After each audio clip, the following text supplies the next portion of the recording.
નમસ્તે. આજે આપણે કારેલાનું નવી રીતથી શાક બનાવીશું. સૌ પ્રથમ આપણે કારેલામાં મીઠું નાખી એને બરાબર મિક્સ કરી અને ઢાંકીને સાઈડ પર મૂકી દઈશું. 1 કલાક બાદ એમાંથી બરાબર પાણી નીચોવી અને સાઈડમાં લઈ લઈશું. પછી આપણે એક વાસણમાં તેલ લઈ તેમાં રાઈ અને થોડી હિંગ નાખીશું. રાઈ બરાબર તતડે એમાં પછી કાંદા નાખીશું. કાંદા થોડા સંતળાય એના પછી આપણે એમાં કારેલા એડ કરીશું. ત્યાર પછી એમાં મસાલા લાલ મરચું, ધાણા જીરું, કરી પાવડર અને હળદર અને આપણે આગળ મીઠું ઉમેર્યું છે તેથી આપણે થોડું જ મીઠું ઉમેરીશું.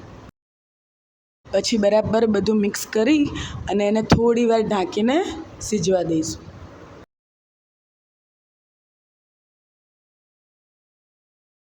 70% જેવું શાક થઈ જાય એટલે એમાં આપણે ગોળ ઉમેરીશું અને મિક્સ કરી અને પાછું થોડી વાર એને 5 મિનિટ થવા દઈશું.